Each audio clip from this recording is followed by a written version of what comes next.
So as you see here, you have your normal Windows computer, right? But sometimes you forget your password. Huh, incorrect. Well, let's try it again. That's not it. Okay, well, there is a way around this, right? So insert your Windows disk in.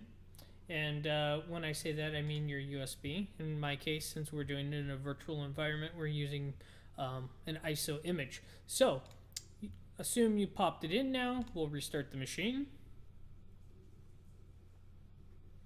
And as you see, it's restarting.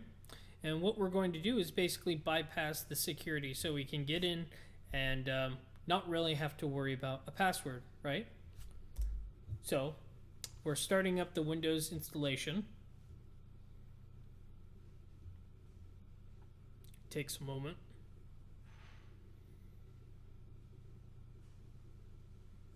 And a lot of times businesses or people with computers, and they set a password to expire, which is a great idea, but unfortunately people, well, forget, the password. And a lot of times people will make humongous passwords, right? But they forget what they use. So now what we'll do is we'll go through the settings, and we want to repair our computer, which is technically true, right? We're going to go to the advanced options, command prompt, and what we're going to do is go and find the C drive. Nope. See, well, when I say C drive, I mean the Windows installation. Okay, we found it. And let's just double check. Okay, so we have tester, Lance, and public, right? So what we'll go ahead and do is go back. Oops. CD Windows, and we want to go into System 32. Okay, so now what we want to do is make a copy of cmd.exe. We'll name it cmd2. Or better yet, cmdbackup.exe. Now it says it can't find cmd, right? But there it is. So we'll do cmd,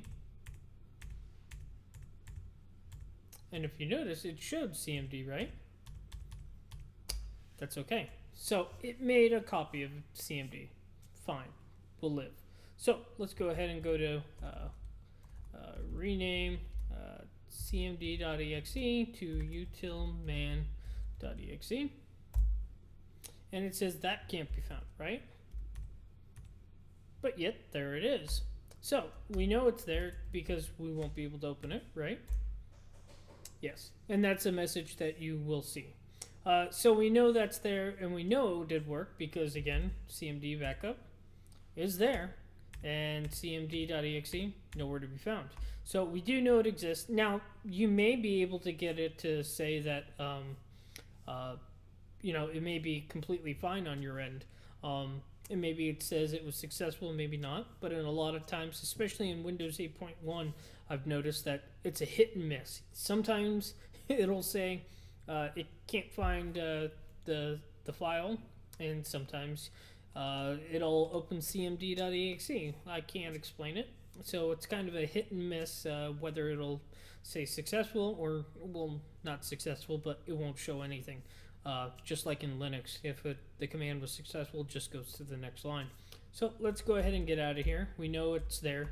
And again, we know it's there because utilman is there. Whether Windows says it is or isn't, well, that's another story. So we're going to go ahead and continue and exit to Windows 8.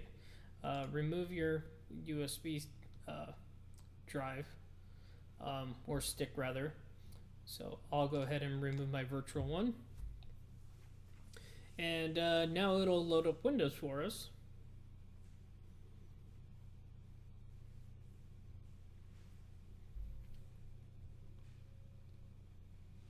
And I apologize for the speed. This is running in the Oracle VirtualBox. So now here we go, right? Now the reason I'm using my Hotmail/Passport is simply because I want you to see it doesn't matter if you use the Passport service or a local account. So see this little ease of access? Oh no, look at that, it loaded the utilman. something that it claims does not exist, right? Okay, so what we're going to do is net user. And as we see, we have an administrator guest in Lance. Now here's the thing. Let's say you do need to enable the administrator account, right? Go ahead and do net users administrator / active : yes. Now that'll make the administrator account active, and next time you reboot, that will be one of the user accounts that you can log into. But I do not want that active, so I'm going to do no. Okay, but now let's go ahead and do net user. We can add somebody if we wanted, and we could also change the user password to Lance, but we're not going to. So we'll do net user testing, and then we'll do /add.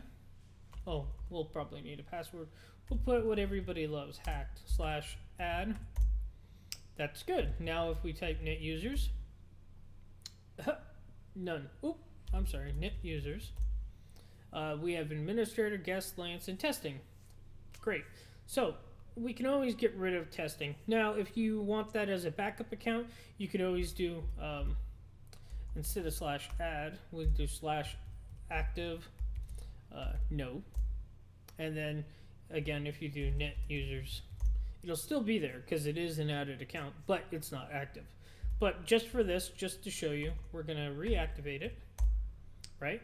And again, we have the administrator account disabled, but I showed you how to do it. And again, that /active is the way to keep it there. Now, let's say you don't want that account there anymore, right? Well, we could just modify this. You would just do /delete. But just for testing, I want to show you. So we'll do exit. And as you see, it just doesn't show anything. We got to reboot again. So we'll restart. And that's the last restart we're going to have to do because now we have an account on here that we can log into the computer. But now let's say you're in somebody else's system. Don't add another account. Activate the administrator account and log in through the administrator account. And with that extremely powerful command prompt that you basically have system-wide access technically, you could change the administrator password if there was an administrator password. So we're letting it load up. Okay. And as you see, we have the account testing. We'll go ahead and type in the password hacked. Oh, wait. I was going to use the on-screen keyboard, but I forgot that's done. So we'll go ahead and type hacked.